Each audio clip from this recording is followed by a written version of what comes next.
Hi, I'm Dr. Ken Snyder, the dental director of the Charity Dental Clinic here at St. Vincent de Paul in Phoenix, Arizona.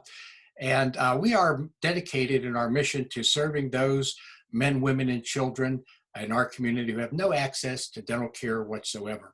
Welcome to the Happiness Factor. Now, in our last session, we mentioned that laughter in its purest form is actually a stress relieving mechanism. We also mentioned that laughter is innate.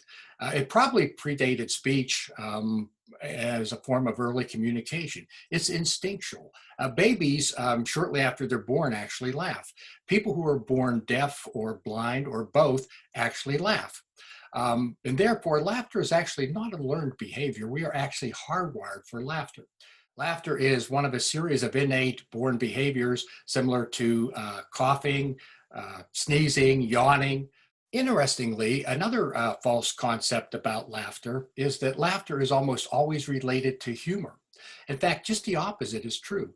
Robert Provine, one-time professor of psychology and neuroscience at the University of Maryland, did what was a very interesting research project.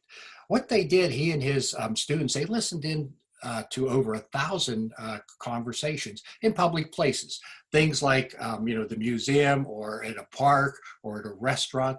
And what they noticed was that about 80 to 90% of laughter had nothing to do with humor whatsoever.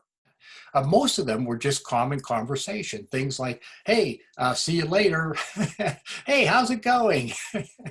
Where were you last night? Things like that. And they had nothing to do with humor whatsoever.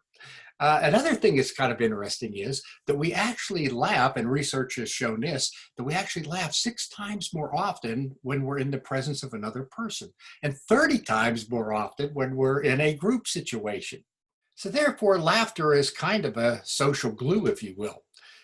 But laughing at something is actually a higher brain activity. In fact, one of the highest brain activities we know.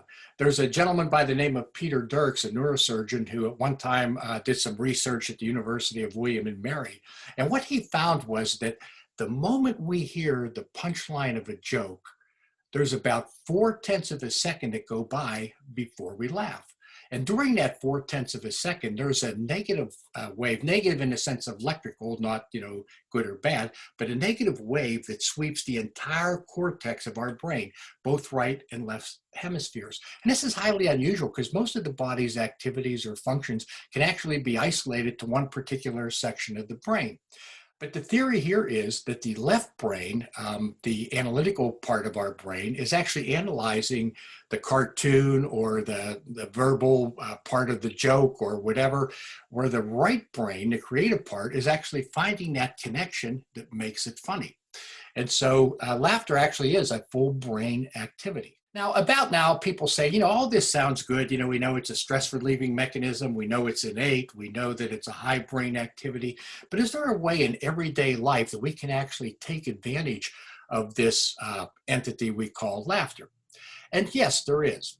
There's a little exercise that I used to do in my workshops called Most Embarrassing Moments. And the way it works is you think of an embarrassing moment. And of course, in the workshop setting, we would share first with individuals one-on-one and then with the group, those who desired. But the concept here is to think of something that was very embarrassing. At the time, caused you a lot of stress, a lot of anxiety, and you can look back at now and laugh. Let me give you an example. When my wife and I, we flew out here to Arizona for me to take the Arizona State Dental Board. And in those days, Arizona had its own board. You had to pass their board to be able to practice here in the state. And so we had our first child. We have 5 children, but our first child, Sherry, was about a year and a half old. And we had her on the plane with us. And on the way back from Tucson in Arizona, where I took the exam, to Pittsburgh, Pennsylvania, our hometown, it's about a 4-hour flight. Now, in those days, they used to serve meals. I mean meals, not just a bag of peanuts and a drink or something. So the partway into the flight, they started to serve the meal. And Sherry was, she was hungry and she wanted something, and she was, carrying on and screaming and yelling and all that. So they gave my wife her meal. Sherry was in the middle seat. They gave me my meal, and I wanted to quiet this kid down, because once you're a kid, you're on an enclosed area, and that it's pretty stressful. They feel they're disturbing others. And so they sat the meal down, and I ripped open the main dish, but it was like some kind of a hot meat dish, and it was too hot to give to a little child. Well, there in the upper right-hand corner of the tray was a roll, and I reached for the roll, but it was one of those real hard rolls, and I think she only had like a few teeth at the time, so I couldn't really give her that. But there in the left-hand corner of the tray was a container of chocolate pudding. I ripped open the chocolate pudding, ripped open the plastic silverware, grabbed a big heaping spoonful with chocolate pudding. She had her mouth open like a baby bird. Boom, in goes the chocolate pudding. Whoosh, quiet, relief at last. But at that moment, she sneezed. And I mean, there was chocolate pudding everywhere. There was chocolate pudding on the roof of the plane, people in front of us. A guy had a white collar, a shirt and a suit on. It was on that. It was in a lady's hair in the seat in front of me. Across the aisle, a fellow was reading some kind of a report that he had, chocolate pudding on that. Pretty darn embarrassing. I mean, what do? Do you go around and start cleaning people up? Do you say you're sorry? So anyway, very embarrassing. But we look back at it now, and of course, shortly thereafter, and tell the story, and you laugh. And so I want you to think of a time, a very embarrassing situation for yourself, a time that caused you a lot of stress, a lot of anxiety, and think, and now it's actually a funny story. And so you laugh when you tell it. Well, the key is, when it happens, why wait? Why not laugh right then and there? Chances are it'll relieve your stress, as we mentioned.